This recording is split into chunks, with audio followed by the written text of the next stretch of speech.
Ken. It's great to talk to you. Grant. You might be 48, but you're still the best-dressed career coach there is. Let me tell you, I'll take it. I will take it, Grant. You made my day. How can I help you, sir? Yeah, I'm calling regarding my current job. I feel like I'm being taken advantage of with some horrible bossery, and I wanted to see how I could increase my pay while I'm trying to stick it out in that get qualified phase. Okay, good. So you're where you are now all solely because it's the rung on the ladder that you have to be on to get to the next one? Yeah, it's not necessarily the right rung on the ladder, but it's just the job at the moment. It's getting by, it's paying the bills. But well, the reason I asked you that, Grant, is because the way you set that up. And you said, I need to know how to get a raise while I'm getting qualified. So I'm trying to figure out, what are we getting qualified for? Did I misunderstand you? Right, yeah. So my current job, I'm working in the billing department for a small company.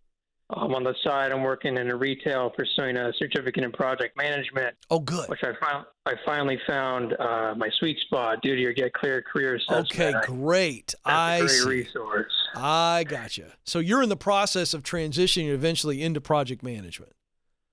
Correct. Yes, it's just getting qualified at the moment. Okay, great. And so what is your day job? What kind of work is it?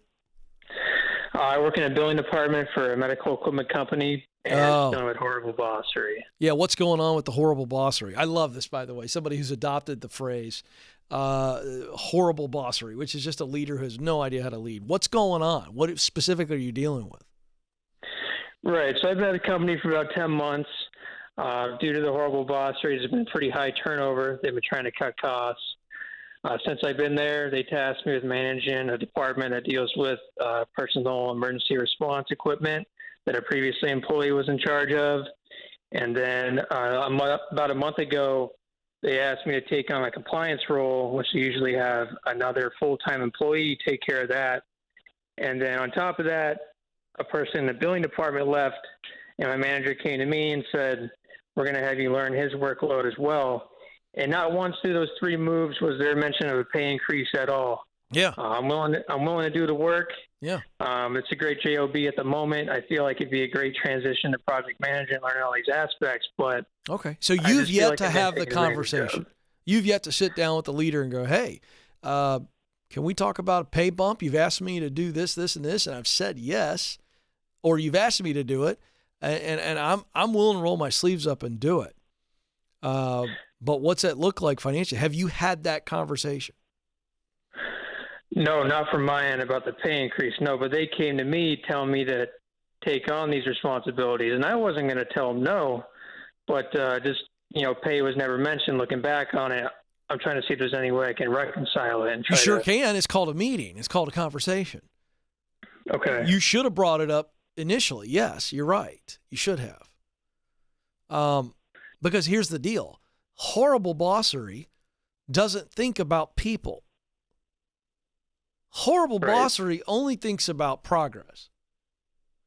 And so they came to you and they had a problem, right? Let's just call it a hole in the dam, right? And they're like, all right, we need Grant to stick his finger in this hole and then this hole and this hole. That's what happened. And they're only thinking about the leak in the dam. They're not thinking about Grant. And you didn't make them think about. Now, no, let me stop. They may have thought about you and went, we can't pay him, so we're not going to bring it up. We'll just see how he reacts. That could have been their posture. Or they could have been like, we're not going to bring up pay unless Grant does. Let's just see if we can get him to do it, see if he'll say yes. But by you not saying anything at all, even in the form of a question, like, okay, guys, how long would I be filling in on this role and this other role? And because I'm increasing my work, what is the increase in my compensation? Those would have been the two questions. Right. By the way, you can still ask those questions. You got to go, hey, look, guys, honestly, I'm a people pleaser. And I didn't want to say no. I like the job. I want to be here. And so I said yes, but it's affecting me because I've increased my workload and I haven't increased my income. And I want to be valuable and I want to move up here, but is there, what can we do here? And I think you have to put the ball in their lap. You don't come across angry. You don't come across entitled. You're just concerned, and you're communicating effectively, and make them respond to you. Now, when you do that, and again, they are horrible. They should have brought it up, but they didn't. But now you got to bring it up, and now we really know what we're dealing with. Because let me just ask you this, put you on the spot. What happens when you bring this up to them and they literally say nothing back to you other than just, we can't do it right now. Sorry, man. What does that mean for you? Let's get real. Yeah, that's a red flag for sure. Well, it's not just a red flag. What does it mean for you? How long are you going to stay there? Hopefully as less time I can. That's my point. Yeah. I knew the answer to that.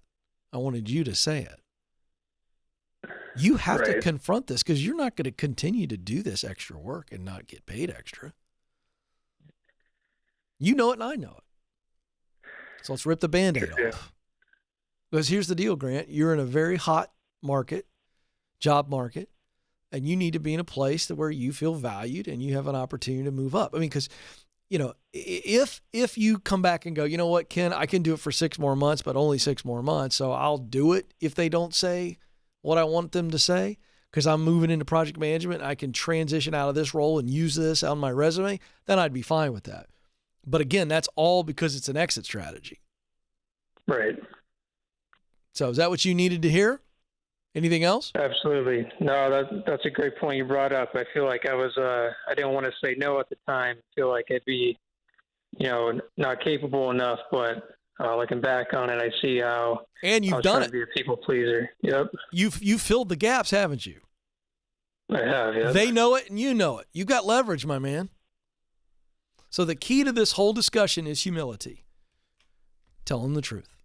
I said yes because I wanted to be a good team player, and I now realize that, you know, it's just a natural tension that anybody has when you take on more responsibility. You don't get paid.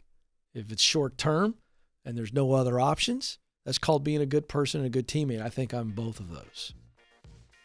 But there's no end in sight. I didn't ask enough questions. I need to ask these questions. We need to communicate on this so that I can be the best impossible employee. This is real. You're going to find it real quick if they're decent people.